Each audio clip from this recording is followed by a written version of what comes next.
Officer Tatum. Oh, the land of the free and the home of the brave. I'm a proud American from my birth to the grave. 47's the top, took a bullet for all. Didn't flinch, didn't run, still the answer to call. And we say, be tight, be tight, be tight. Officer Tatum Show. Be tight, be tight, be tight. Officer Tatum Show.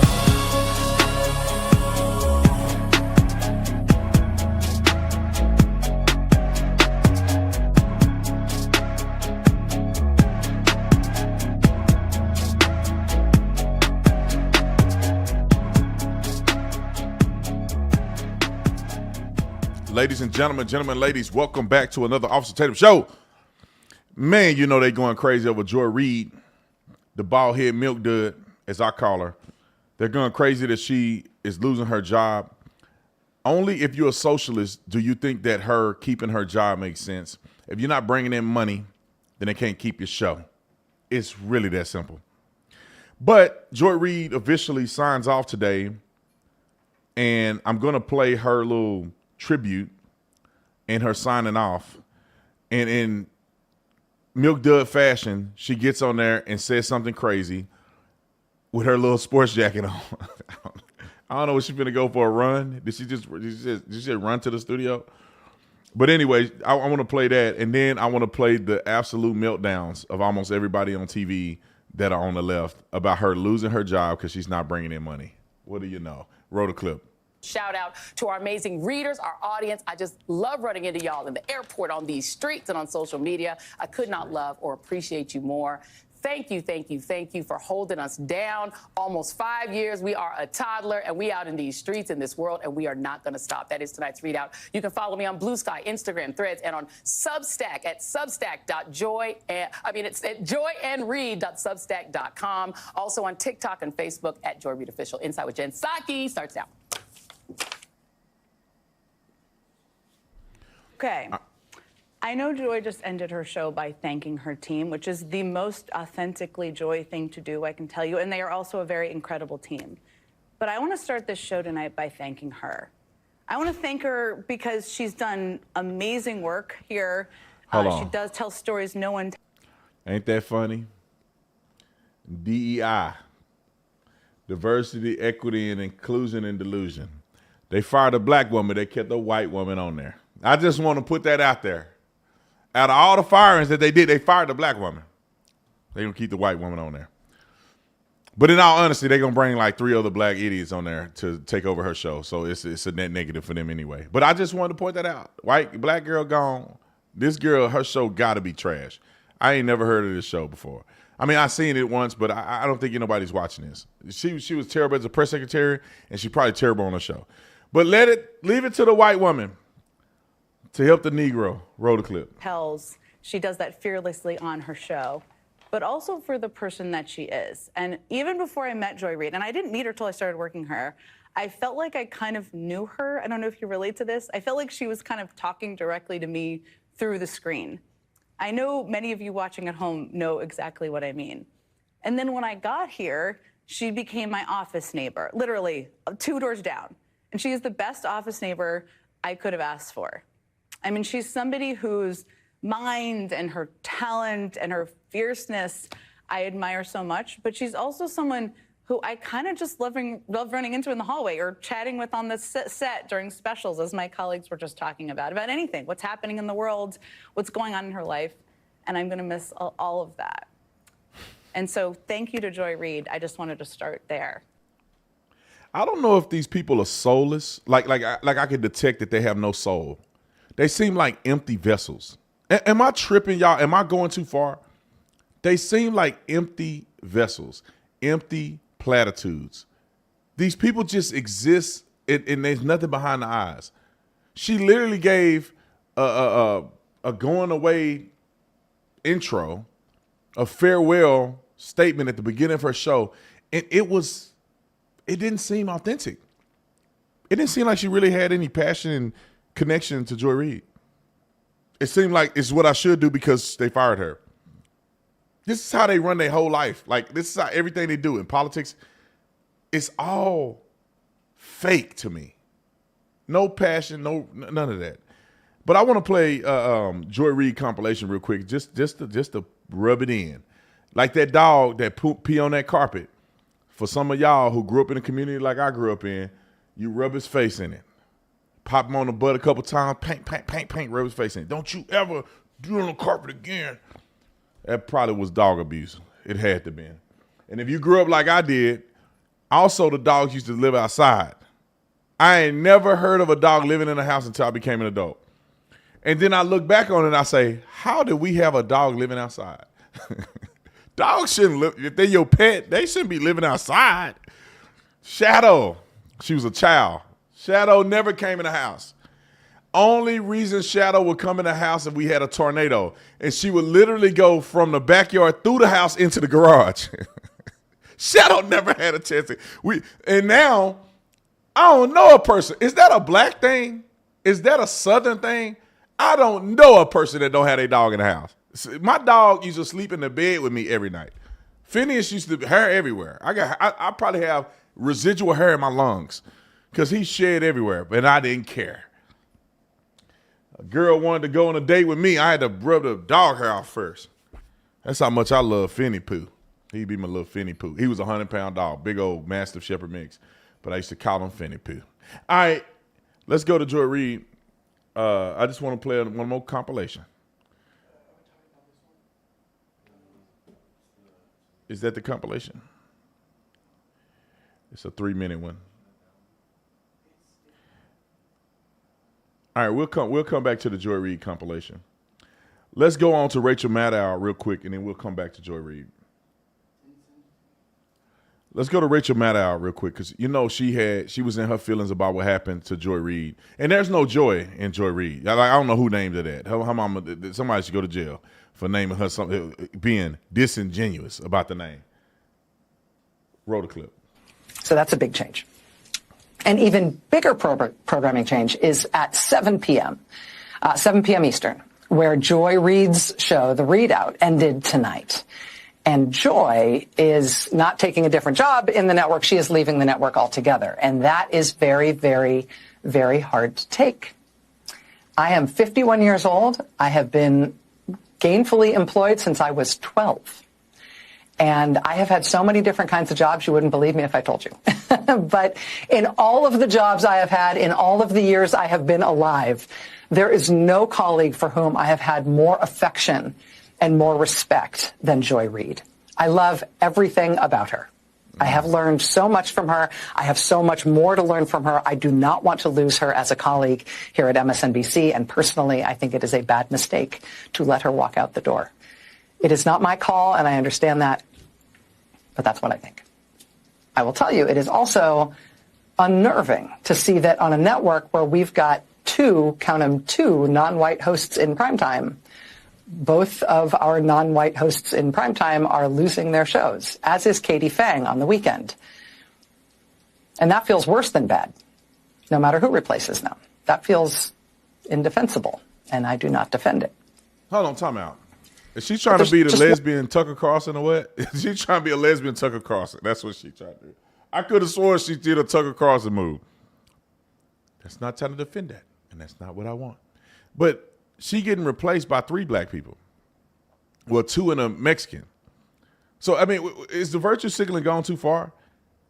She lost her show, and they going to put 2 more black people and a Mexican on there. They didn't wokeify her position even more. But the liberal nut jobs, they can't go a minute without trying to make something about race. They have to. Roll it.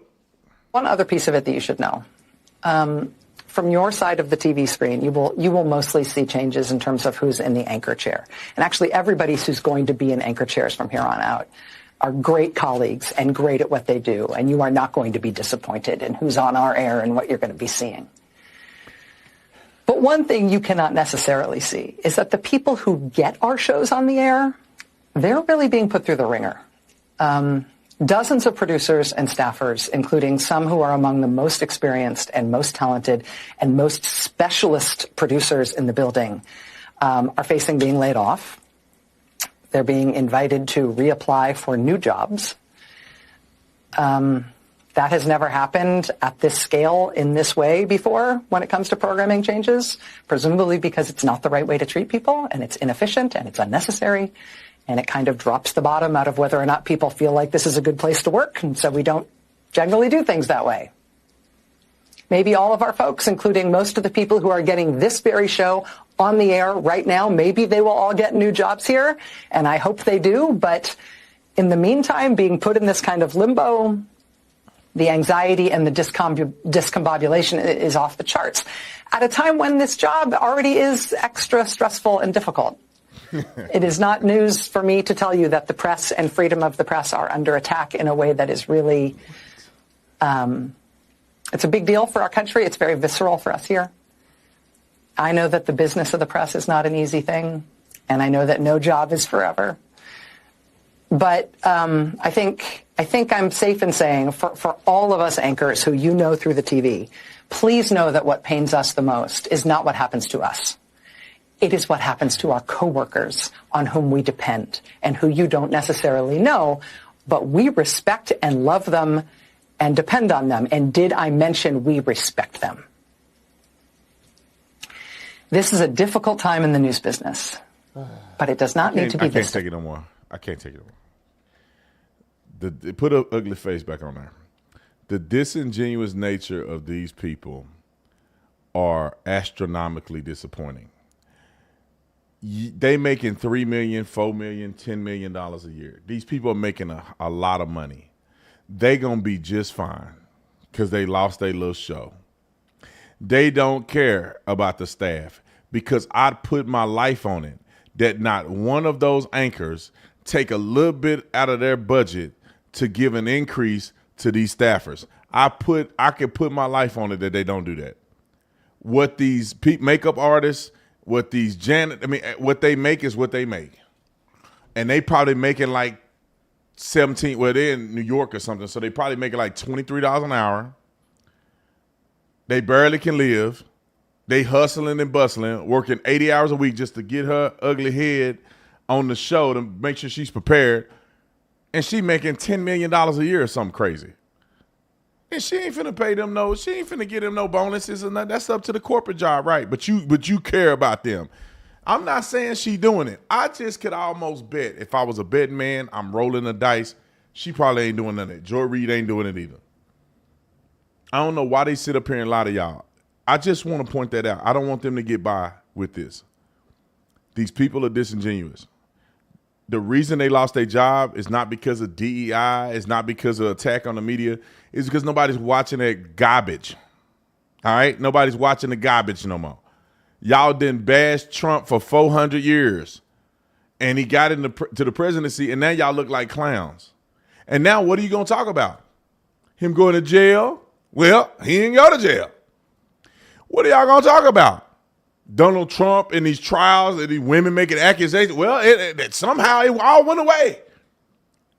What are y'all going to talk about? Hitler. And now he's the president. He don't look like Hitler to me. He got all the foreign dignitaries coming into office. They talking. They chopping it up. They doing business. Come on. Let's go further. You can't talk about tariffs. Because once he imposed tariff, people start acting right. What you want to talk about? Corruption? You can't talk about corruption because your side the one doing it. So don't give me that bull shenanigans. Okay, do we have the Joy Reid clip? Let's roll the highlight tape of the milk dud back when she had that dirty wig on. Ma'am, you make too much money for your wig to look like that. And you got too many staffers. Matter of fact, that's why they got fired. Because they have your wig piece sitting up there like that. She looked like she got a mop. Like they dyed a mop and spritzed it and throw it on top of her head. They didn't even put it up there, they threw it and it caught on the back. It's almost about to roll off the back. But they must have super glued it to the top. Your wig piece is insane. Now, come on, play the video. The race lady. Why would they call me that? Is this really about me fixating on race? Or is it about you fixating on race? But Donald Trump wants to never let black and brown folk up off the mat. Evident what they mean by DEI, right? Why not just say what you mean? You can't stand black people. We get it. You've been heard. Are you committed to naming a black woman as your vice presidential running mate? They wanted to go after the brown people, too, because, of course, that is their other target. You feel joy? Say joy. It's not fashionable to be openly racist anymore in America, unlike what they call the good old days. Only the white Christian men may have the things. So you own everything that happens to your mixed status families and to your wives, sisters, and abuelas. Joy. If you are black plus anything else, you are black. Violent white nationalism that today threatens our national security. Make a joyful noise. Don't send any of those invites to any black women you know. We do have a fascist groundswell in parts of this country, mainly among white men, let's be clear. I mean, you're also a white guy. Are you saying the we is white folks need more kids? Make your own dinner, MAGA. Make your own sandwiches. Wipe your own tears. Only God can give that woman the kind of joy she had right there. Similarities to what happened in Germany and what's happening now in America are just undeniable. Donald Trump is acting like a Nazi, talking like a Nazi, and now posting like a Nazi. Like Trump, Hitler was also viewed as a clown, a goon who could be kept in line after a 4-year break to, learn to accurately quote Adolf Hitler. Right-wingers were saying, get in the oven anytime you made any benign comment on Twitter. Elon Musk, I guess he misses the old South Africa in the 80s. He wants that back. Yes, love. Not only is Trump a criminal, he's also someone who is arguably in mental and perhaps even cognitive decline. Yes, Biden is aging. He shuffles when he walks and forgets names and makes gaffes. But he's not incoherent. He can give us a prompter speech. Yes, sir. Kamala Harris has passed the audition flawlessly. This has been, in many ways, a perfect campaign. For misappropriating black vernacular for misogynistic purposes, Elon Musk is the absolute worst. They've taught people the word inflation, right? Most people who would have never used that word ever in their lives are using it now because they've been taught it. So many of us are not safe in Donald Trump's America. If you're mad at United Healthcare and you voted for Trump, you essentially voted for America to be run like United Healthcare. And you think, oh yeah, they let the race lady in. Blah, affirmative action. Blah. Well, listen, let me cheer you up, okay? I got into Harvard and Yale, Vassar, and the University of Denver too, because I had a really high GPA and fantastic SAT scores. Let me just be clear. I got into Harvard only because of affirmative action. A black woman forced you to pay a $175 million fine. For me, there's something poetic and actually wonderful about that. It says something good about our country that we're still capable of having that happen. Go DEI. My DEIs are bringing it home. Shout out to them for making that video. But that's why she lost her show. You see how racist and crazy that stuff is that she's saying? I don't think it's appropriate if anybody do it, to be quite honest. It's mind-boggling that black people can be so racist like that. And it just goes well, I guess she got fired. But, they're going to put 3 other idiots on there and they're going to be saying the same thing. But it's crazy to me that if white people had a show and they were talking about black people like black people talk about white people, I mean, people would be so offended. You go in there and say, oh, black dudes do this, black men do this, black men do that. The white people saying it. Y'all be in your feelings. But y'all talk about white people 24 hours a day, 7 days a week. All right, let's go to Don Lemonhead. So your boy Don Lemonhead, he can't help himself because he wish he looked good like Megyn Kelly. He wish he was Megyn Kelly, to be honest. He would throw a wig on and get them teeth straight and nice and white like Megyn Kelly. He wish he looked like her so he can get more men's. So he can get the men's that want to get on him. That boy crazy as a mud, man. Boy, I don't know how men want to be with men. I don't get it.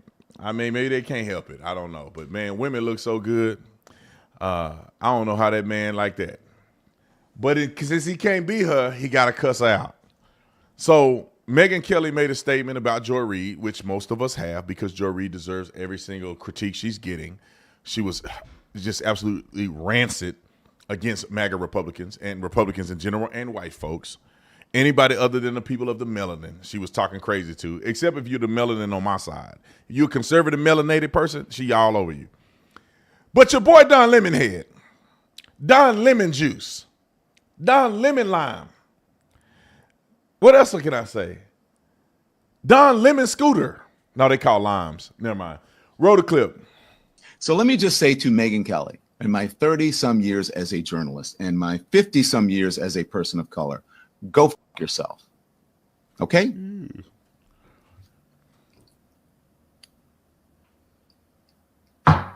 I usually don't like to talk about her because she's one of those people, she thrives on it. She has built the second part of whatever of her career on being a troll. So this is what Megyn Kelly said about Joy Reid, right?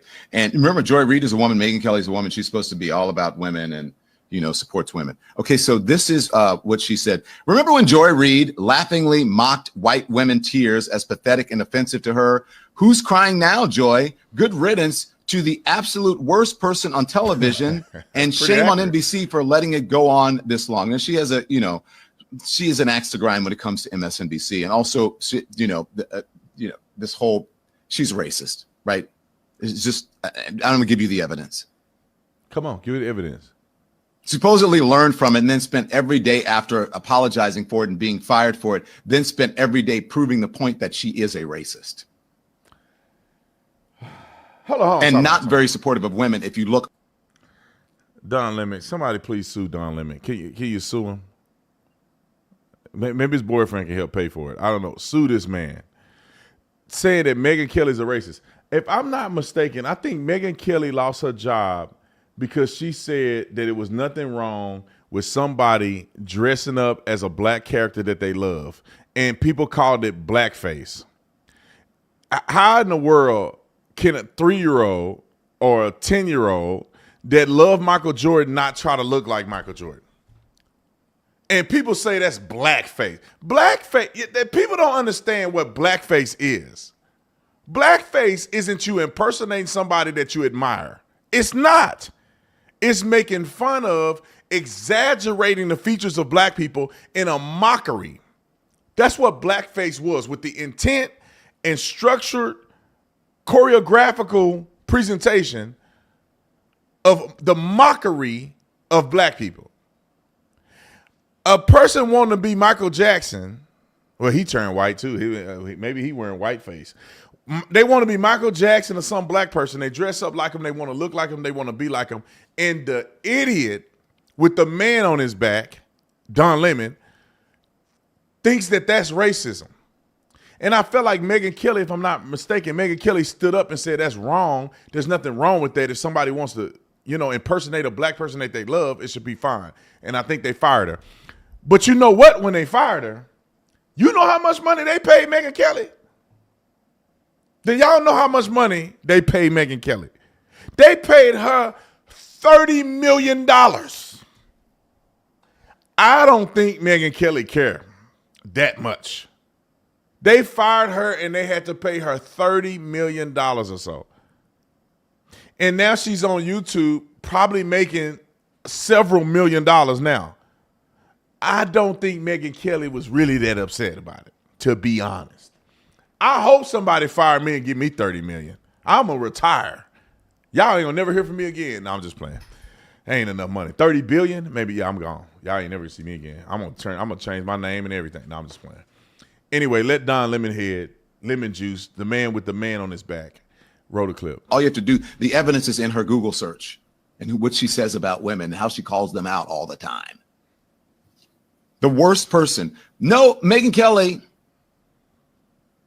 the worst person on television was fired from NBC in the Today Show a few years ago, and that's Megyn Kelly. That's the worst person who's not on television anymore. Is you. That's the worst person who's not on television. So hoorah for that. NBC did something good with that. 30 million. You know why? I like to give proof. Come on. Of things. Evidence. Like when I said Donald Trump, the president of the United States, was racist, it wasn't my opinion. This isn't my opinion about Megyn Kelly. It is. The evidence is there. I'm going to show you the evidence of Megyn Kelly, and that's just as I showed you the evidence of Donald Trump. Does he have evidence of Megyn Kelly? I don't think he does. Megyn Kelly is clearly not a racist. They didn't use racism like they use toilet paper.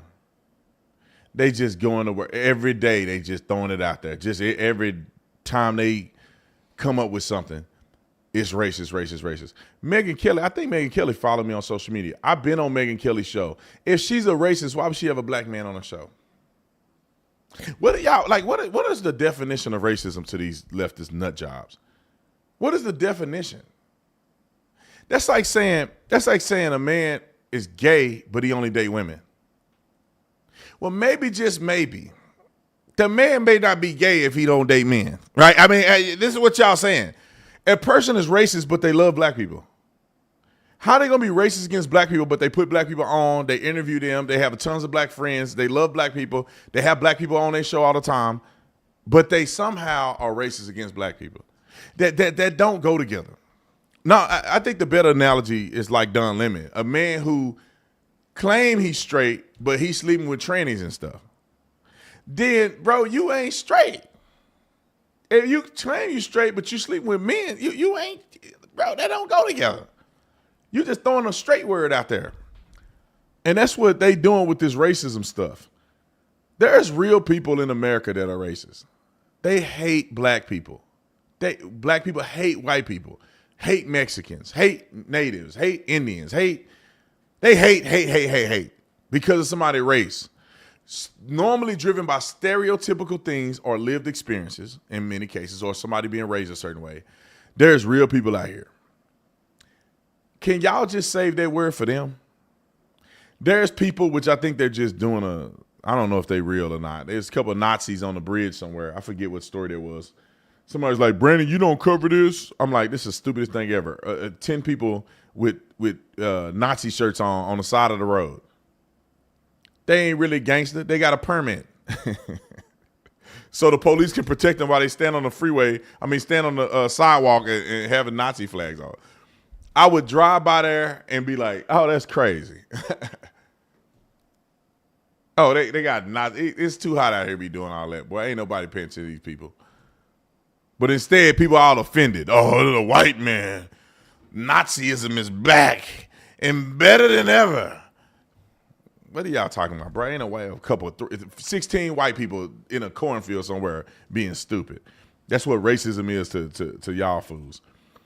All right, I think I touched on that. Dan Crenshaw, welcome to the show.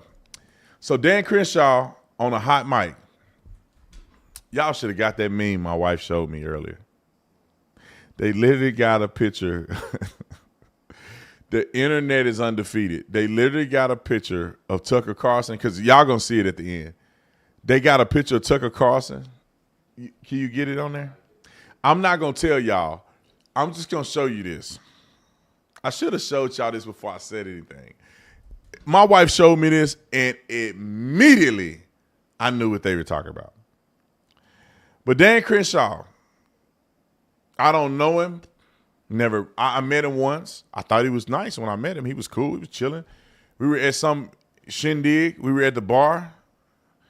You know, a bunch of people in there. I seen Dan Crenshaw. He was fresh, new to Congress. I was like, I like this guy. He cool. We shook hands. He served the military. He's a vet. I thought he was cool.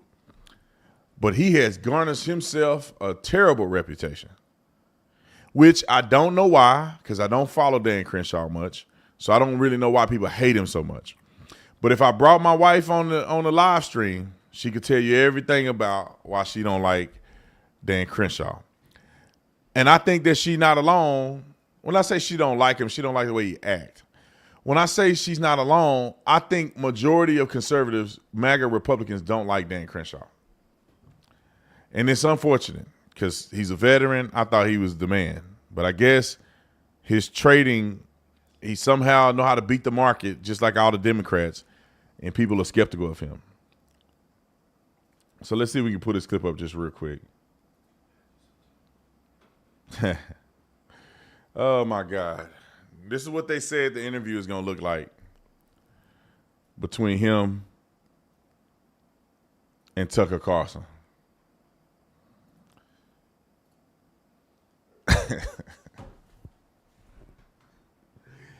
They wrong for this one, boy. They wrong, boy. They wrong. Because you'll see it. He challenged Tucker Carlson, and they said this is what the interview going to look like.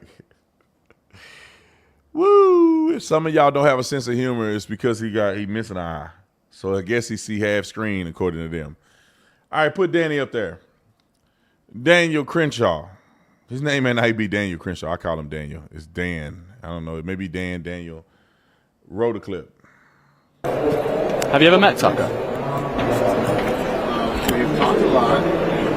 If I ever meet him, he's the worst person. Go back so they can watch it, just in case they missed it. Have you ever met Tucker? We've talked a lot. If I ever meet him, he's the worst person. So he said, if I ever meet him, I'm going to kill him. Now, I don't know if he means literally or figuratively or in jest. I don't know. I don't know how he meant that, right? He definitely was a comeback guy, so maybe he mean this, maybe he really mean it. Or he could just be, just saying whatever he thought he wanted to say because he don't like Tucker Carlson. I don't think he's the only person that don't like Tucker Carlson, but I think that he's a rare breed that don't like Tucker Carlson. But here's Tucker Carlson's comments about Dan Crenshaw that could have possibly led to the conflict. Roll the clip.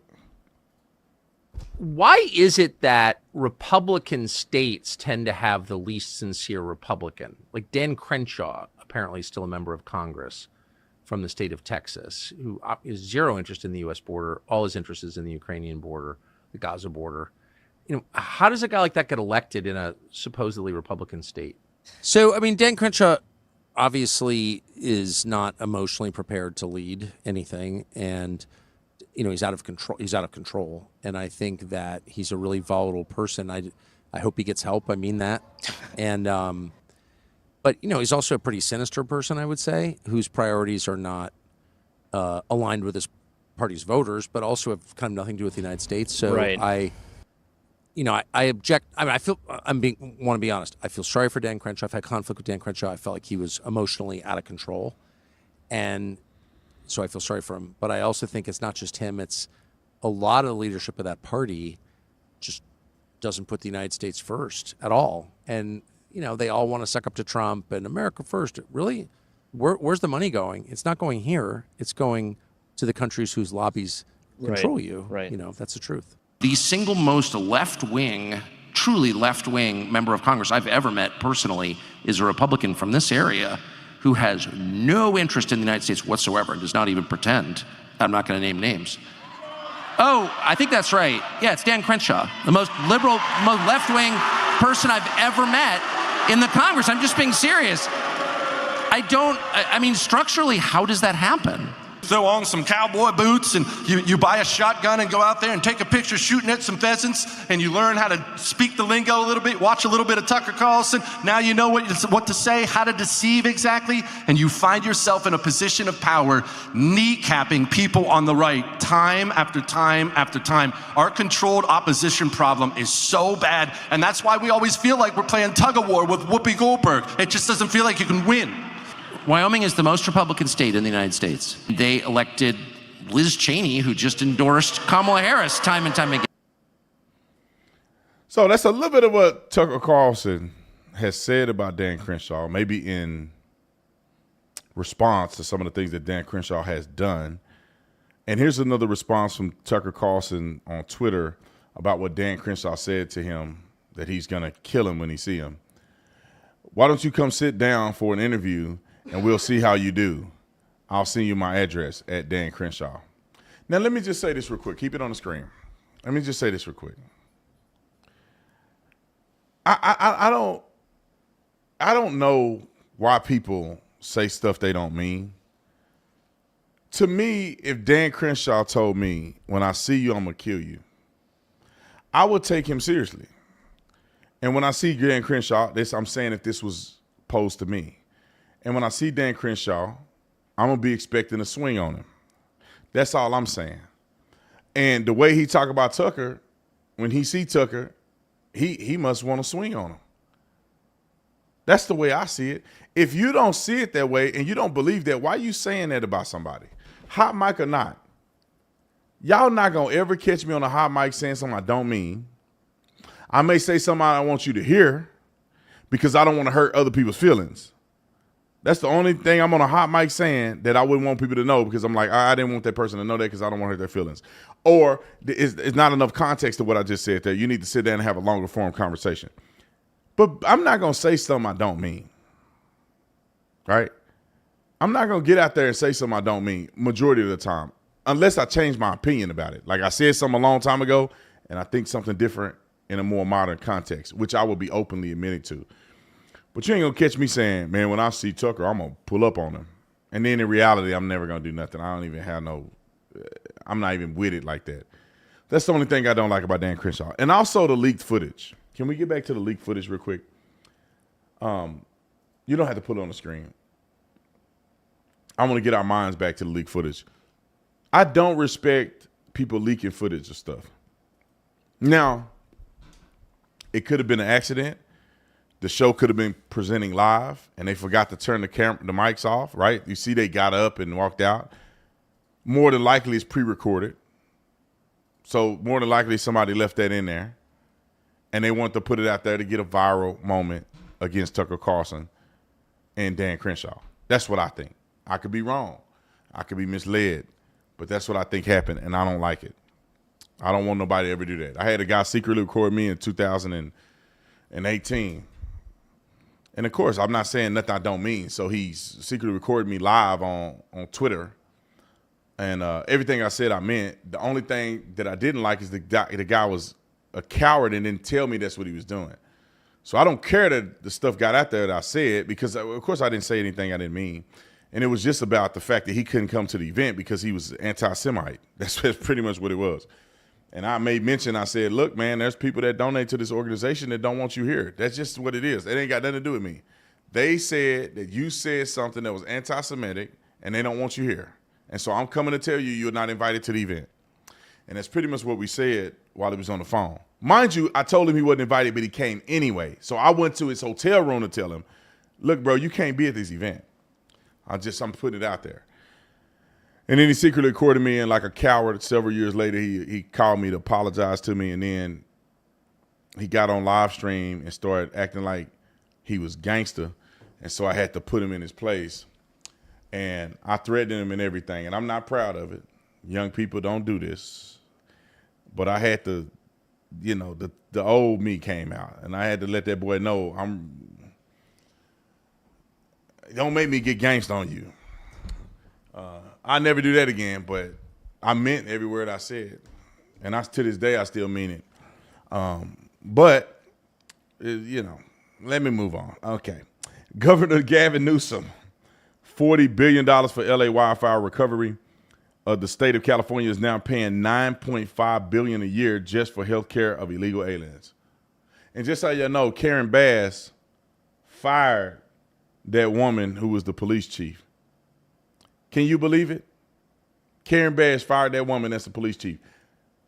And she probably fired her because she called out Karen Bass and said Karen Bass failed and she fired her. But let's go to Gavin Newsom. And there's a bunch of facts here that I think are instrumental to talk about before we get too deep into this. He's asking for $40 billion in federal funding aid from Congress to support recovery efforts following the catastrophic wildfire in Los Angeles. Here's some aspects of it. Disaster overview. In the January wildfire resulted in destruction of 16,000 structures, claiming at least 29 people's lives, and the economic loss exceeds $250 billion. $16 billion sought from the Federal Emergency Management Agency, FEMA, for the fire response costs, debris removal, all of the above. $9.9 billion requested for the Department of Housing and Urban Development for grants to assist homeowners, businesses, and renters in rebuilding. $5 billion proposed to Small Business Administration, the SBA, for loans to support efforts for the homeowners and businesses. So you go down the list, that's what he's requesting. The burden of taxpayers, estimated cost on illegal aliens in California. I want to throw that out there. Put him on the screen real quick, but let me keep talking. It says in 2023, analysts by the Federation of American Immigration Reform estimated that California spends approximately $31 billion annually on services for illegal aliens. Y'all spend $31 billion a year for non-citizens. In 10 years, that's $300 billion in 10 years for people that shouldn't even be in this country. The largest proportion of expenditures is allocated to K through 12 education for children and undocumented immigrants, covering expenses such as instruction, transportation, and additional support services. Funds are directed towards emergency medical services and certain public health programs assisting to all residents, regardless of immigration status, is where a lot of the other money costs. Costs include policing, legal proceedings, and let's see, related to undocumented individuals. What does it say? Incarceration. That's a weird looking word.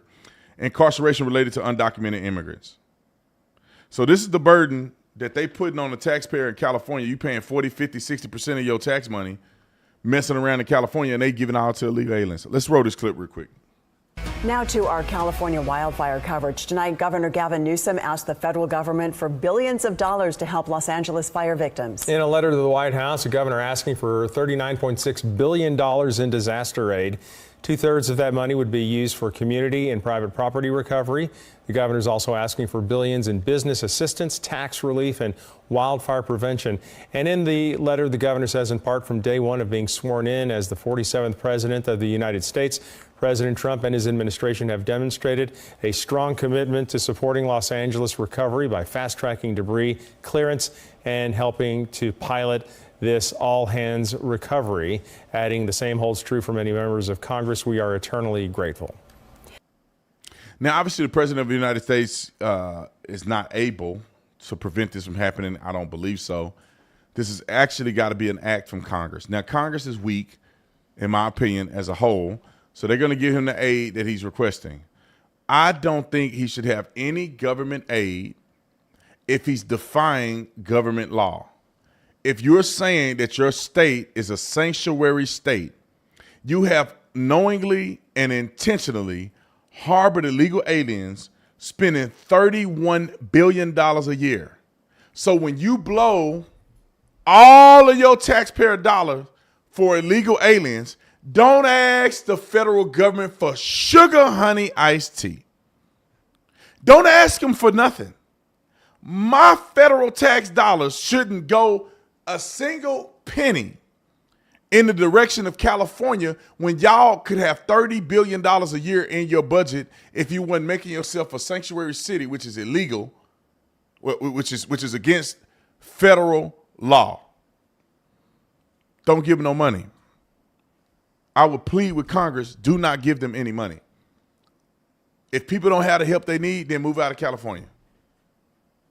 Make California put them illegal aliens on a boat somewhere or a ship somewhere or get them up out of there so that your tax dollars can actually go to the people that live there, that are citizens, that are paying taxes. That's all. I don't think it's that hard. That's all I would say. Let's go to another clip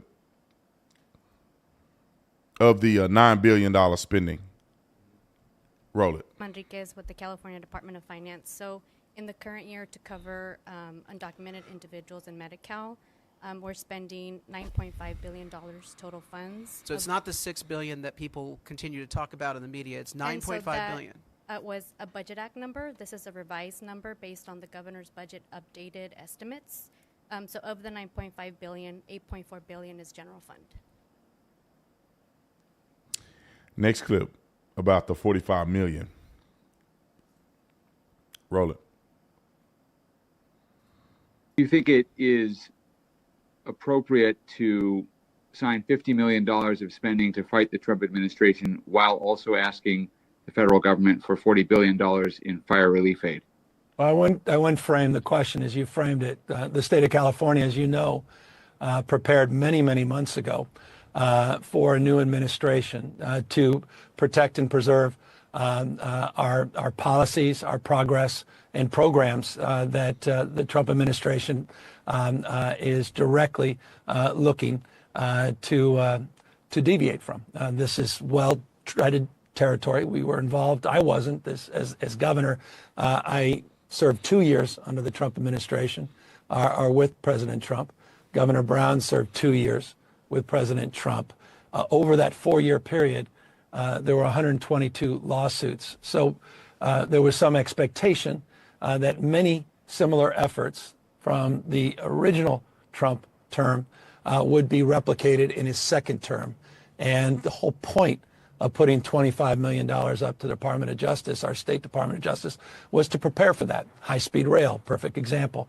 And in so many ways, we were prescient in that respect in terms of putting those funds up in anticipation of the efforts happening in the second Trump administration that happened in the first Trump administration. As it relates to the additional $25 million, that is not specific to Trump. It's about protecting people's rights. It's about getting people to get the kind of private support they need from nonprofits and other local organizations to address their anxieties and fears. And that was done in council and partnership with the legislature. Now, on this specific... Shut the front door.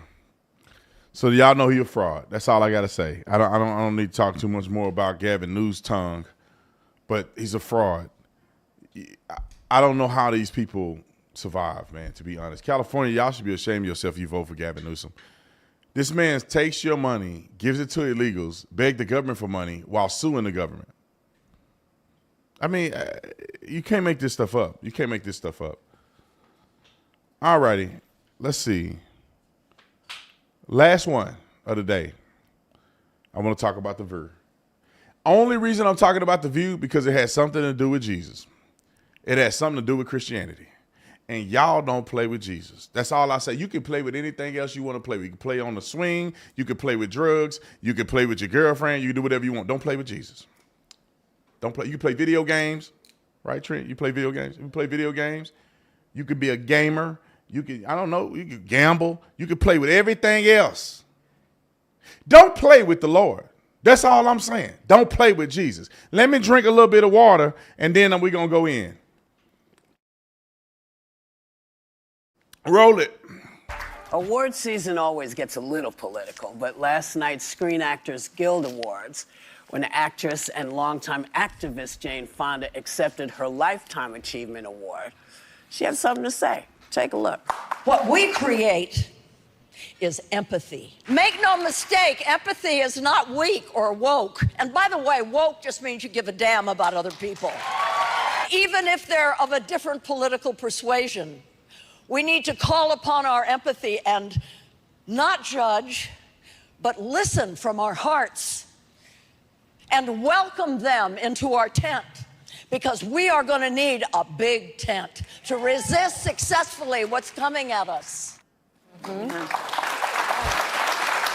It's so powerful. So are people going to take the message to heart?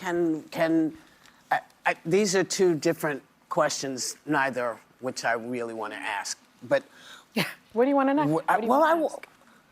When you heard her say that, which is, inclusion. Yeah. What'd you think? I loved that. I loved that tone because I think when you, the reason as an independent I lean left is the empathy. It's so easy and natural to have empathy for people that are oppressed, minorities, LGBTQ+, you name it, any group. But when she named the part of other political persuasions, I felt like there was this kind of jolt, because in the room it was like, yes, yes, yes, yes, and remember to understand them from their hearts, the way an actor would, because actors play bad roles. She went on to say things about men who had to play awful characters, women who had to do this. She said to play them to this level, you have to walk in their shoes. You have to understand even the bad ones. And I thought what she said just landed really heavy with me as a reminder that don't just do the easy empathy, do the empathy that challenges you a little further. For me, it was incredibly inspiring. And again, part of this shift that I think we are beginning to see, because we've seen several award shows, and frankly, nobody has been political the way she was yesterday.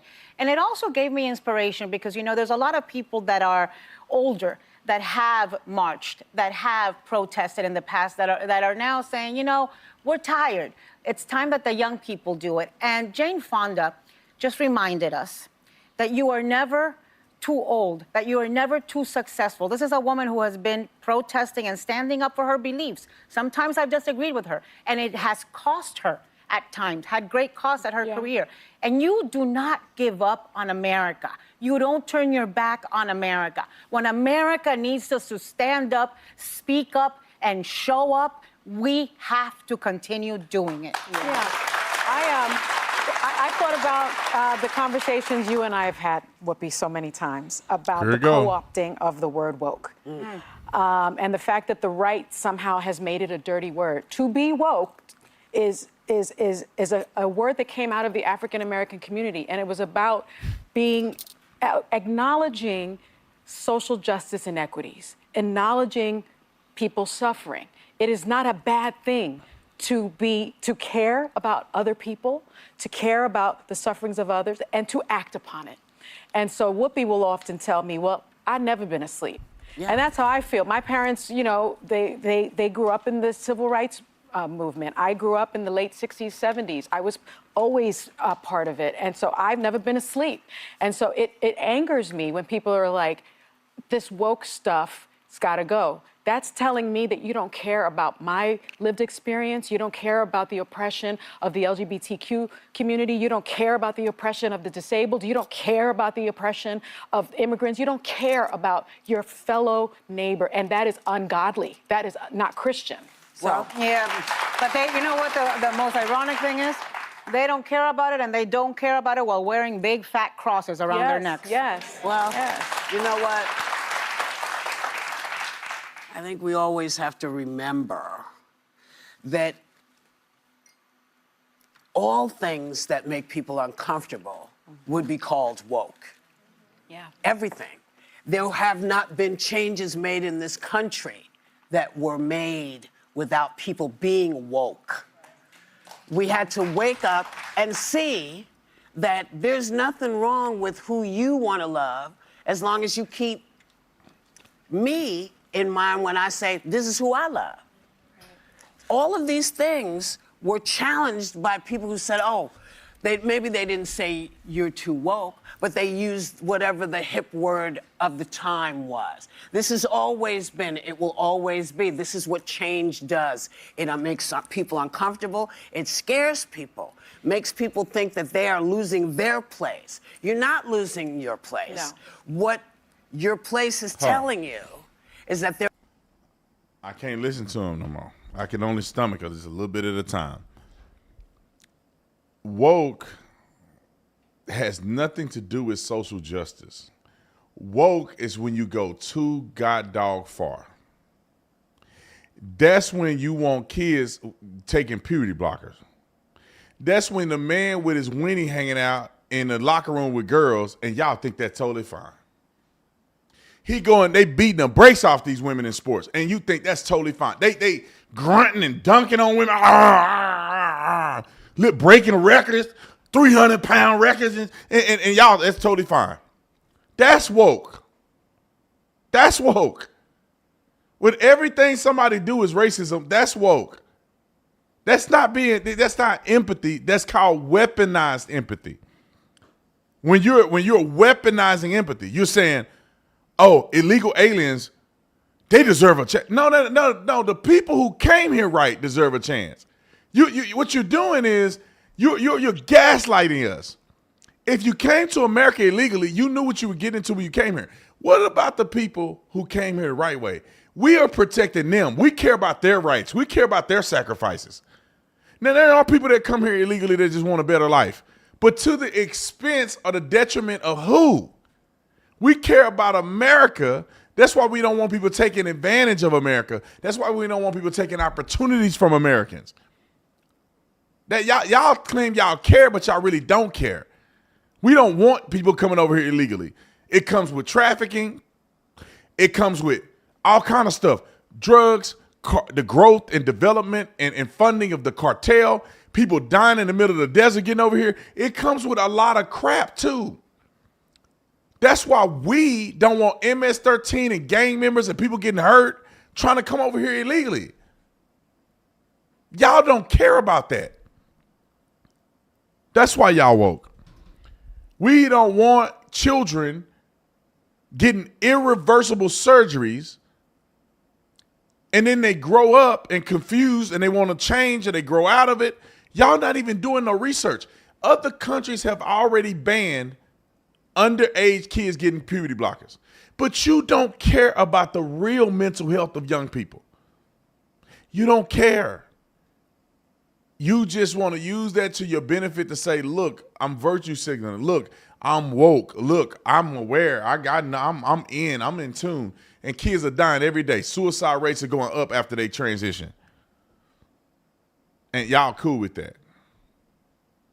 Y'all cool with the Me Too movement and all this stuff, women putting men in prison, lying.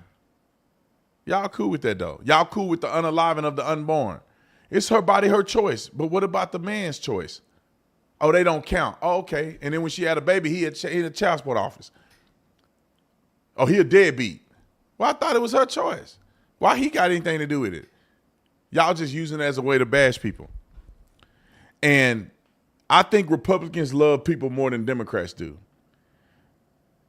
Democrats are like the narcissistic girlfriend that she just gaslight you into thinking that she love you. She's playing games the whole time, knowing she got an ulterior motive. Republicans is like the conservative Christian woman that genuinely love you, that genuinely care about you, that's looking at it through the lens of Christ to try to make right decisions, even though they may be difficult decisions. Versus the narcissist, feminist, woke one, who really don't. They got the good man really believing in her, really thinking that she care about the future because that's what she say. In her mind, she really don't like you. She really like your cousin. She say, let's move in together. Let's be a family. She really want to start her own life and want to be an entrepreneur, and she don't really plan on being with you no more. That's what the Democrats do. So the good man goes along and say, yeah, wow, we're in love. Wow, we're going to really have a family together. And y'all talk about it and she tell you, yeah, I love you. I want to have a family and all this other stuff. That girl ain't thinking about this. She ain't even thinking about that. And your heart finna get broken and she know your heart going to be broken, but she don't care. She ain't thinking about that. She thinking about her end goal. The woman that gets pregnant and never tell you about it until after she go to the Planned Parenthood. That's what the Democrat is. Or you can say the man. The man that read you them vows and went before the altar with the pastor marrying you, your family there, your best friends and all this stuff there, and he is a serial cheater. That man can't keep in his pants for 24 hours. He messing with her. You done looked in his phone and he cheating. With his family on the line, job on the line, reputation on the line, and he cheating. That's a Democrat for you. That's the Democrat. Versus the person that's saying, we gonna make it in life. Just hold on. Just trust me. I know I'm working 2 jobs right now. I know I come home late, but I'm making sure I'm doing the right thing. I make sure I put food on the table. Just trust me, we're gonna make it somewhere if you just hang on. And that man go on to be somebody great. That's the Republican. I could go down the analogy list. That's how I genuinely feel. These Democrats, it's like a disease, man. And I don't want to think that because they probably think that about us. It's a disease. These people are not in tune with reality. Everything Elon do now is evil. Everything Trump does is evil. Because they don't like him, not because it's real. Anyway, I can go down the list. Appreciate y'all being on. Make sure you go to ShenergyLife.com. We probably got like 15 bottles left of the T-Force. So it's finna be sold out. So if you want a T-Force, and you've been saying, be Tatum, be Tatum, be Tatum. When is going to be back in stock? When is going to be back in stock? I'm going to tell you exactly how many we have left because they about to be gone. I'm going to do some of y'all a favor just so you know, so you can go and get you some before it's too late. Hold on. Yep, people just bought a bunch of them today. Let's see. Let's go to the product. 7 more. It's finna sell out. Are you going to be one of the 7? If you want a T-Force, you better get it now. There's only 7 more. I wish I could show you my screen. There's only 7 more that are left, and they're going to be sold out for at least a few weeks. 7 more. So go on now. If you put in your email in the corner, you get 15% off. So go on now to ShenergyLife.com. The link will be in the description section. But also you can go to ShenergyLife.com.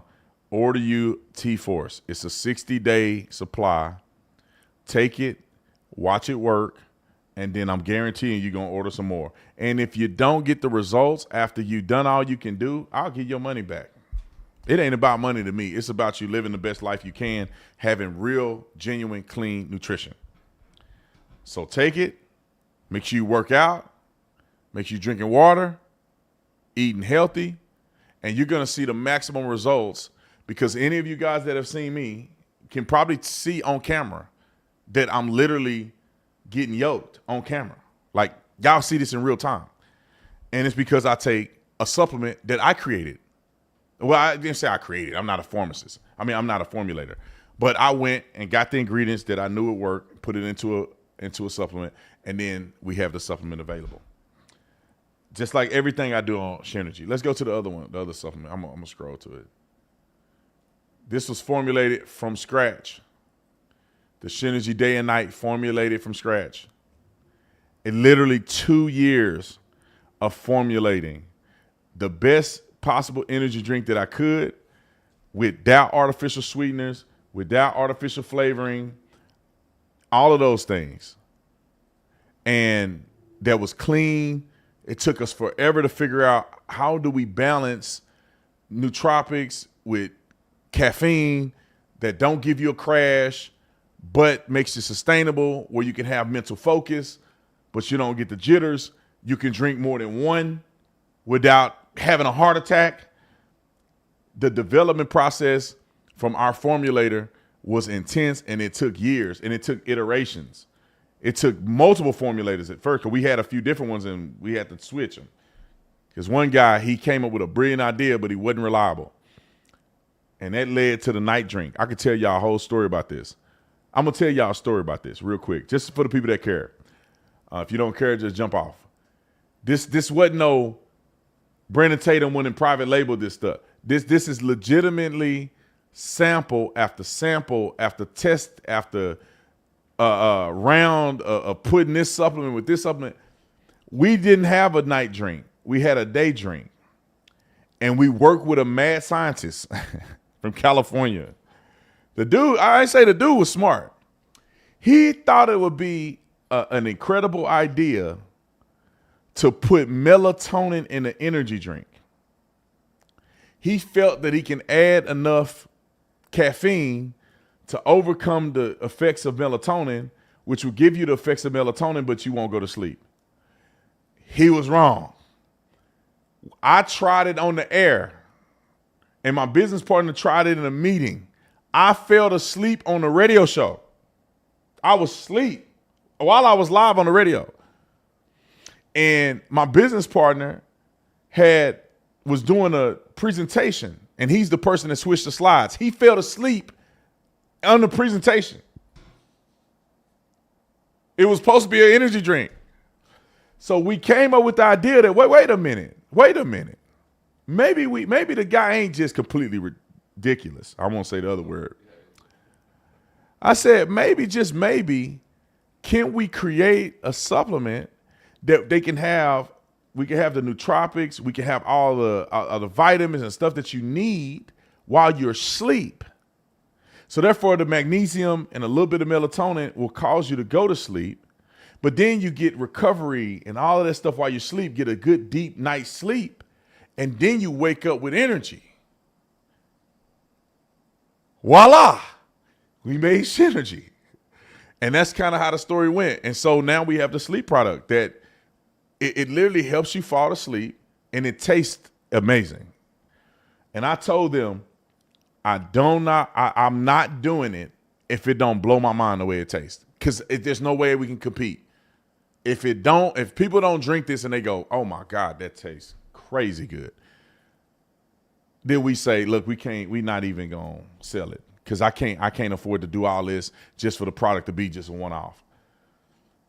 But when you take that night drink, and this is just my experience, my business partner tracked it on his Garmin. He had the best sleep score that he ever had on his Garmin. When you take the night drink, it tastes phenomenal. And that magnesium with a little bit of that melatonin makes you start relaxing, and you start feeling it, and you go to sleep. But you wake up feeling this sense of energy and rejuvenation. One is because of ashwagandha and some of the other supplements in it. The second one is that because you actually went to sleep. There's a lot of people that go to sleep, but they not sleep, if you know what I'm saying. You laying there, your eyes closed, you barely dreaming, but you're not getting good REM sleep. You're not getting deep sleep. So then you wake up still tired, even though you slept for 8 hours. We wanted to solve the problem with that. And I believe that Synergy is the way to solve that problem. I took all of this stuff myself. So this ain't no, I hope it work or nothing. I took the energy. I took the night. I gave samples out to people before we ever put this into production. And now it's on its way. 2 years in the making, hundreds of thousands of dollars of investment into this, just so y'all know. And now it's on its way. And this, I couldn't be more proud. I couldn't be more excited to see this come to fruition. It's been a struggle. I had to buy out one of my business partners at the beginning. I could tell you the whole struggle with that too. It was very heartbreaking of how he treated me in that whole thing.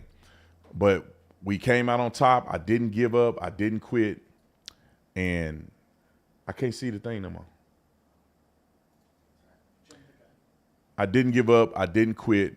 And now we have a formidable supplement that I think is going to change the industry. And the beauty of it is that we have an actual formulator that I communicate with, and we're always in the hunt to make this even better and better and better as we go. All right, let's get to the super chats, and then I'm getting out of here. It's a good story, man. I ain't gonna lie. This I got way more stories to tell y'all, but I'll tell you this outside of that. Just put the super chats on. I'm gonna tell you guys this. There is no story without a struggle. If you are not willing to struggle, if you're not willing to go through something, you ain't gonna have nothing on the other side. There's a lot of people that want success, but they don't want to struggle. It is not that you are glad to struggle. It's that you got to understand to embrace when times are hard, because there's light at the end of the tunnel. Y'all, some of you guys have no idea, because some of you just joined me now that I've been popular. You have no idea the grind and the perseverance that it takes to keep doing this stuff, even when you got 100 people watching. Even when you're only getting 500 views on your channel, when you're getting 1,000 views on your channel, and you're your video editor, you're your producer, you the one upload, you the one try to create thumbnails, you the one look up the stuff every day. Every day when nobody's watching, when you ain't making no money. I remember having this channel when I wasn't making nothing. I married my wife, and I wasn't barely making nothing on YouTube. But I felt like I was doing the right thing. And I just kept making videos and kept making videos and kept being honest and kept being true to myself. And other people were blowing up. People were blowing up. They viral. Millions of views, millions of followers. And I said, nah, I'm not going to do that story, because I don't really believe in that story. I know it's viral. I know it'll be viral on my page, but I'm not going to do it because that's sensational. That's not how I really feel about that. And I kept doing it, and I kept doing it, and I kept doing it, and I kept doing it. At some point, that ice began to melt. At some point, I want you guys to take this. Somebody need to hear this. That's why it's on my heart to say this. when the temperature is at 0 and it goes to 1, 2, 3, 4, 5, 20, 21, 25, 26, it keep going. And it goes to 30, 31, 32, 33, and something happens. You can't quit when the temperature is at 30 degrees or the temperature is at 15 degrees, because at some point there's going to be a change that you don't know how it's going to happen. You don't know when it's going to happen, but something's going to break if you stay consistent. At some point, that melting point is going to happen. It's going to go from a solid block of ice to it's going to start melting. And in your life, when you work hard and you're consistent, at some point, it's going to turn out to do something good and positive. Some point, you're going to have an opportunity. Some point, you're going to meet that person that you need to meet to get to the next step in your life. At some point, if you don't quit. And you got to have faith in God. It's none of this will happen in the right way if you don't put God first. And faith is not you just talking. Faith is not you just thinking about it. Faith is not you just writing it on a piece of paper. Faith without works is dead. So that job you want, that career you want, that those endeavors that you believe in, that woman you want, it ain't gonna come with you sitting on the couch. It ain't gonna come with you just thinking in your head every now and again. At some point, you're gonna have to go ask that girl on a date. At some point. At some point, you're going to have to go start an LLC. You're going to have to get on the internet and say, I don't care how much it costs. I'll put it on my credit card. I'm going to start this LLC. And at some point, you're going to have to put your neck out there. At some point, you got to jump off the cliff. You can't just hold on to fear. You got to jump out there. You got to say, you know what, God, I trust you. I'm tired of being a lukewarm Christian. I'm tired of acting like I trust you and I don't. I'm tired of halfway believing you, the God of the universe. If you can do it for the people in the Bible, you can do it for me. I'm just going to jump. I'm going to jump out there. I don't need no parachute. I don't need nobody trying to tell me I can't or I can. I'm just going to trust the Lord and I'm going to jump out there. And when you do that, that's when the magic starts happening. God is waiting on you to just jump out there. Jump in it. Some of y'all right now putting your toe in the water. Just get in. At some point, it's going to get better. You jump in that cold water, then you start warming up. Oh, this ain't as bad as I thought it was. But you keep dipping your toe in there, it's going to always feel bad. Oh, no, it's too cold. That's too cold. All right, it's way too cold. No, it's too cold. Let's jump in there, man. You're going to feel better. Put your trust in the Lord and go for it. Sometimes you can't tell people what you're going to do because they'll distract you. Sometimes that instinct that's in you, you know what's up. You know that it's everybody telling you shouldn't do it. You know that it's something there. You got to just go for it. Because these other people don't see the vision that God put in your heart. That's why he put it in yours and not theirs, because they don't see the vision. They can't make it happen. Only you can do that. And when you have that thought in your mind and you go to pursue that, you say, I'm just going to do it. And then you can blame me. Brandon told me to do it. I'm telling you right now, you got to do it. That's how I'm here where I'm at today, because I keep stepping out there. I keep putting my neck out there. I keep believing in myself. I'm not the strongest reader, as y'all can see. I'm not good at reading. I don't know, I'm dyslexic or something. I'll be looking at the words. I'll be saying stuff that ain't on the paper. But I remember the first time, put me on the big screen. I'm going to be done in a minute. This ain't for everybody. This is only for people that need to hear this. I struggled reading my whole life. I remember when I was in school, they used to popcorn read me. Y'all know what popcorn read? When you pick that person and they got to read, and then you pick that person, pick another person. They pick me, and I was just fumbling. It started looking hazy. I'm like, now I can't even see. And then I go to pick somebody, they pick me again. I hated reading. And when I got saved, I said, I don't care no more. God, just use me. Please. I'm going to do it anyway. I had an opportunity to be a decennial census supervisor because I was working hard, tucked my shirt in, professional. They promoted me. You got all these people in their 40s and 50s and 60s, and I'm in my 20s, and I'm finna train these people. They said, Brandon, you got to read 4 hours a day, no, 8 hours a day, 4 days, verbatim training. I had to read 8-hour training for 4 days in a row. Think about this. I can't read that good. And I get stage fright. When I got to read in front of people, it get worse. But you know what I said? I say, God, I'm going for it. I don't know what's going on. I'm going to go for it. I ain't turning down no opportunity. I'm just going to be, maybe I'll just try to read it a little bit before I get in there. Successfully, with minimal flaws, I read verbatim training 8 hours a day, 4 days a week. 4 days and during that training period.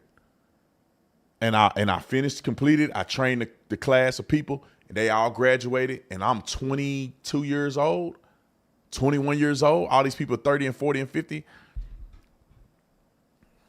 I jumped out there, man.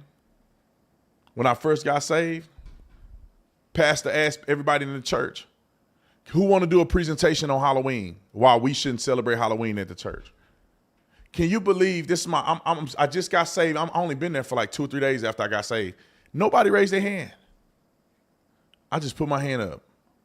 I'll do anything for the Lord. I'll do anything for the Lord. I'm just going to do it. I don't know nobody at this church. I'm finna have to present in front of this whole church I just joined. I'll do it. I'm telling you guys, it's something to it. Get out of your bubble. YouTube. I left the police department. Some people don't know this story. When I left the police department, some people say I got fired and all that stuff. No, I didn't. They loved me. They loved that I was talking all that trash, boy. My chief, everybody was, keep going, boy. But I had a decision to make because a conservative news organization offered me a position for 1 year. 1 year. I got a kid. I got a pension. I got benefits. I got a constant job. I'm not gonna get fired unless I do something crazy. And I said, I felt God tugging on me. Just give it a chance. Give it a try, Brandon. When I said yes, I met Candace Owens when she was red pill black. Nobody knew she was red pill, but she wasn't Candace Owens. She was red pill black. We met. We became friends. I took that job. Good Christian organization, one of the best organizations I've ever worked for. 3 months in, some of y'all read this in my book. 3 months in, Facebook changed the algorithm. They almost go out of business. And they were such a good company. We prayed every day together as a team, and it's like 100 people. We prayed every single day. When Facebook did that, to God to bless us, the CEO quit taking a salary, then all the directors quit taking a salary, and when they couldn't handle it no more, they had to make a cut. And they said, Brandon, I'm going to tell y'all this. They bought all of my social media, just so you know. This is how God worked. They bought all of my social media. I was young. I didn't know no better. They were going to pay me money to take my social media. I didn't even know you can make money on social media. I sold it all to them. They own the rights to all of my social media platforms. They go out, and I prayed to God. I said, God, please get me out of this because I think I made a mistake. They said, all right, Brandon, we promised you a year. We'll pay you for the rest of the year. And then it's up. Or you can leave today and we'll give you all of your social media back for free. I tried to act like I was like, let me think about it. I was already ready to go. And so I got my social media back. Now what I do, right? I left the police department. I had to go apply again. Candace Owens was just promoted on Turning Point to communications director, and the urban engagement director was vacant. At the same time, they start to have those financial problems. I joined Turning Point. Candace Owens and I was at Turning Point. We started Blexit nonprofit, and the rest is history. I stepped out there on faith. And I'm going to end this with this one. When I married my wife, some people try to think, oh, Corinne married you because you were rich or something. No way. When I married Corinne, she was making more money than me. She was making like 80 grand a year. I was making like 70 grand a year. And it came to a point where I was working with an organization and doing a little bit of YouTube, and I was making like $2 grand a month or something on YouTube. And it came to a point where I said, I'm going to step out on faith and I'm going to do this on my own. I think I can do this by myself. I believe in myself. I believe God got a lot more in me than for me to be working for somebody. I think I can do this YouTube on my own. Wasn't making no money. Did it. Consistent. 2020, it blew up. Changed my life. And now look at we're here. So for those of you who don't find value in that, I love you anyway. But for somebody that's watching this, please listen to the story. It ain't just about reacting to politics. There's a lot more to life than this. And I wanted to share that little bit with y'all. All right, let's move on. Let's see. Adam, thanks so much for being a member for 3 months. What's up, B. Tatum? Ready for you to represent. Where did you be represented in the White House press? Matter of fact, I got to apply for that. Let me write this down.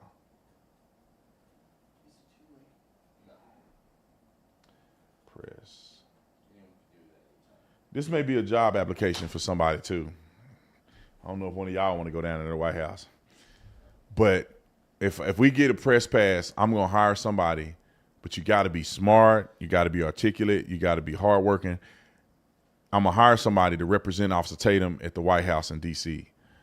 But anyway, if we somehow get a press credential, I'm thinking about it. Let me not over talk. I be saying stuff and then stuff be going south and I don't be able to do it.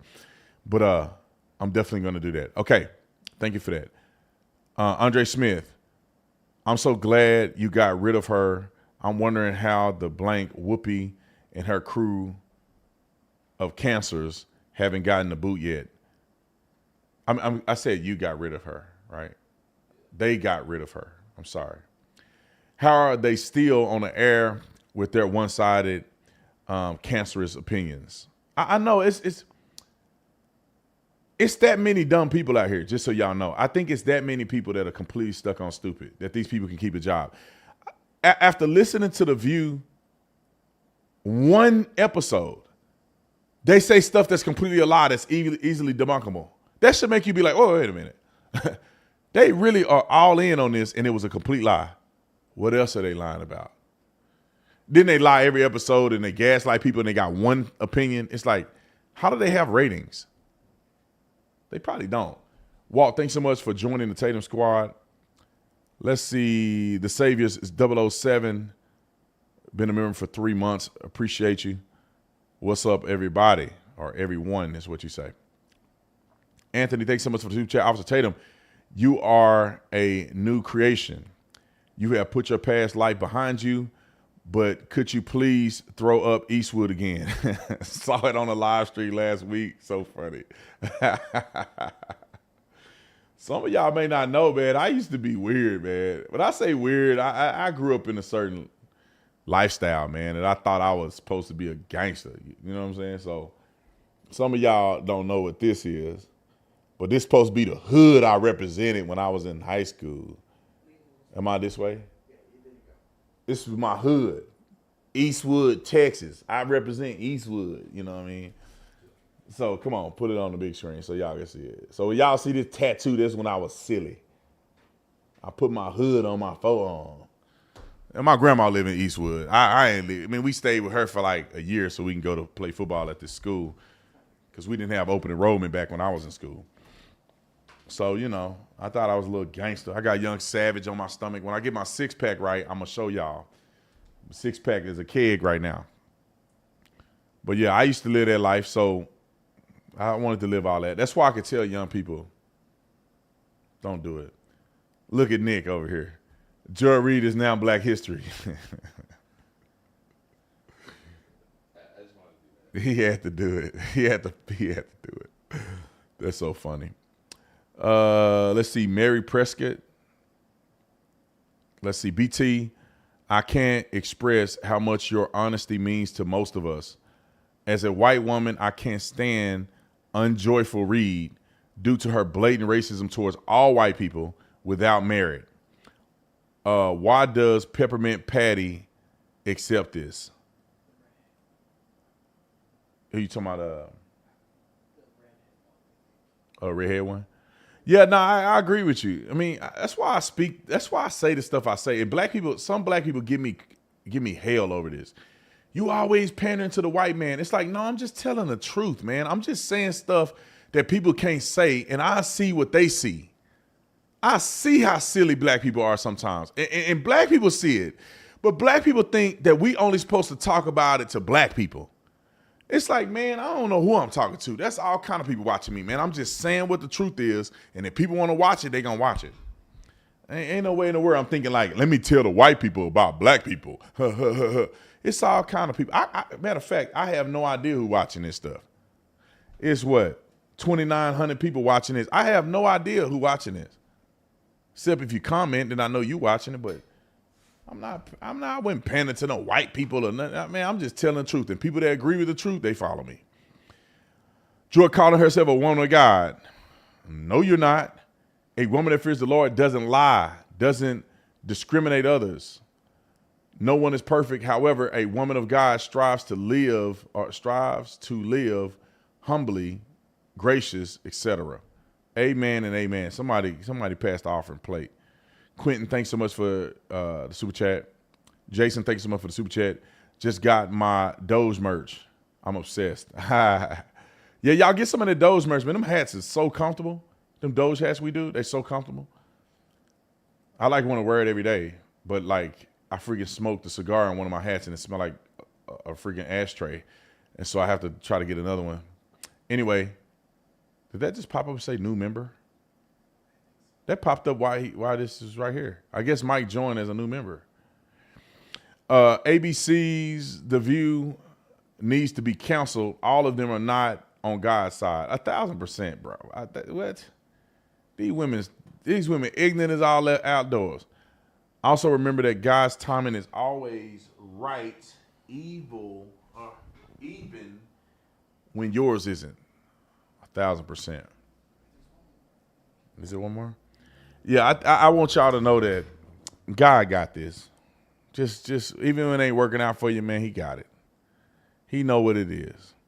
God know you before you were born, and if you act right and you do your best, you try to treat people right, it's gonna come back to you. You know, they call it karma. We call it you reap what you sow. If you are nice and generous to people, you're gonna be a blessed person. I'm just throwing it out there. Like yesterday, the little Girl Scouts was sitting out there, and it was just on my heart to give them $500. I didn't want their stuff. I just got one little snack, and I gave them $500. And you know, and then when I went from there, I went to get some coffee at this Black Rock place. And I just decided to pay for the person behind me. Their stuff was $8. That's not even like a huge deal. It was only $8. So I said, let me pay for the person behind me. Why do I do stuff like that? It's not to brag or boast or nothing like that.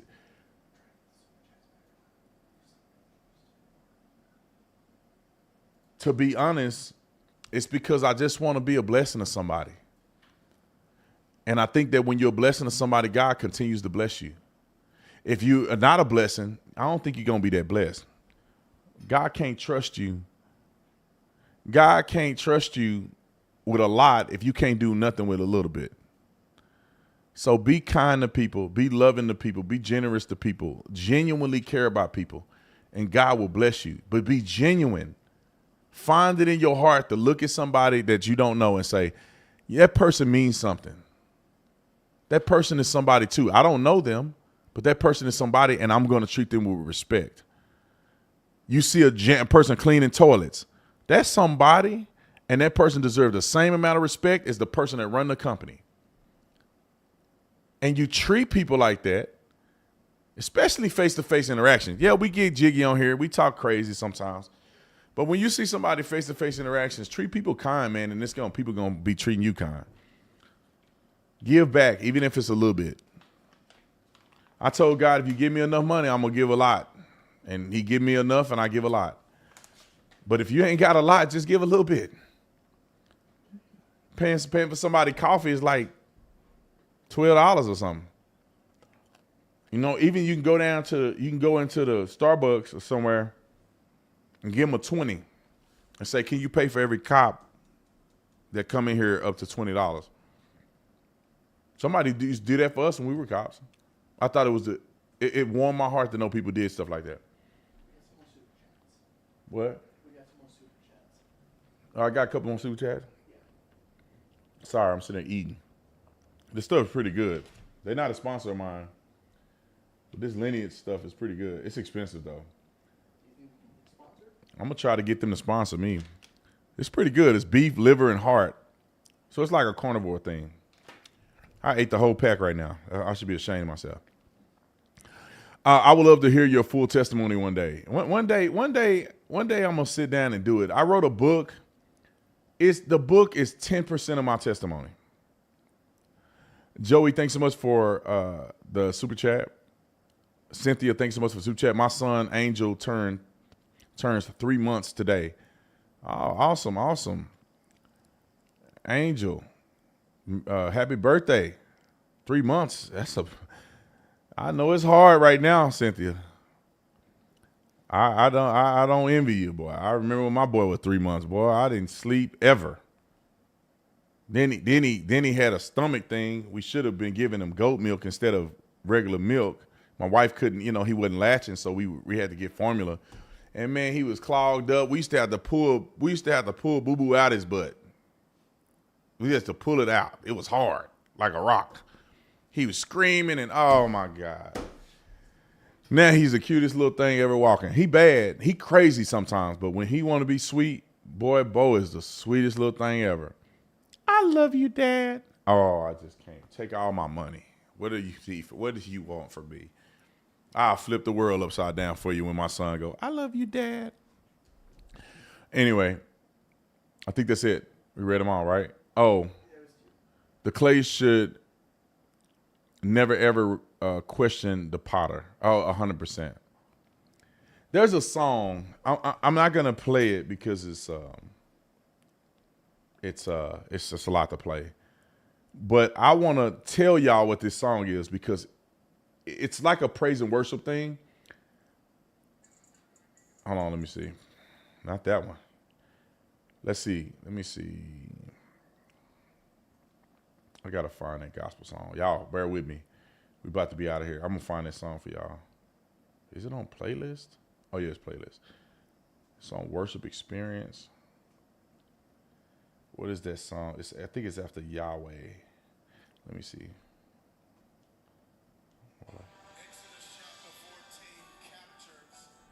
No, what is more like you? Let me see if this is the one.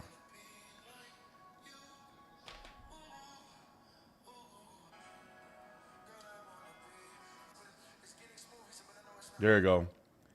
You got to go to like minute 5. More Like You by Todd Gilbert. Is it Gilbert? I think it's Gilbert. I know I'm reading that wrong. Todd. Can somebody write this in the chat? More Like You. Todd, Todd. I think it's Galberth. Galberth.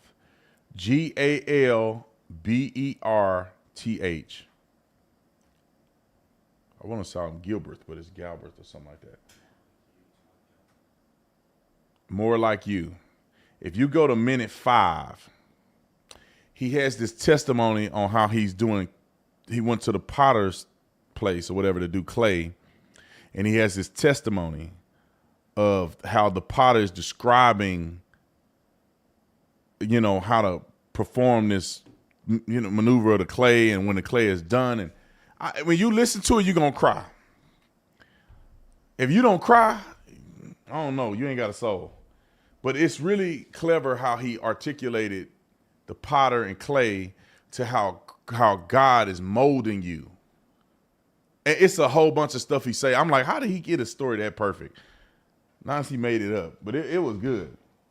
So go listen to that praise and worship song. I'm going to play a little bit. He said, you will know when it's really ready, when it stops fighting you. He said, as long as you feel resistance, you can't form it. As long as you feel resistance, you can't form it. But the moment it agrees with you, the moment it stops fighting you. Now I'm going to get copywritten, so I better stop. But y'all got to listen to that. It's a good song, man. I played it in my car, and I'm about to run off the road. All right, I love you guys. I'll see you guys tomorrow. No, I'm not. Are we going tomorrow for the golf tournament? Yeah. All right, so ladies and gentlemen, I'm not going to do my show tomorrow because we're doing a charity golf tournament that's going to last all day. I think it lasts all day, right? I can't do the show afterwards. We got to cancel the 11:30 for sure because we're going to be at the golf tournament. Save the Storks golf tournament. Obviously, I sponsor the whole, so we got a team of 4. Nick is the only one that can golf and online. Nick is the best golfer. Everybody else is good. I'm trash, bro. If I hit the ball, it's going to go far, but I don't know where it's going to go. The thing was in a creek. It went off. So I'm going to smoke a cigar and ride in the cart. That's what I'm going there for. I did my part in supporting the pro-life organization. I'm going to sit in the car, smoke a cigar, and watch Nick and them like they at the PGA Tour. All right, love you guys. I'm out. Oh, the land of the free and the home of the brave. I'm a proud American from my birth to the grave. 47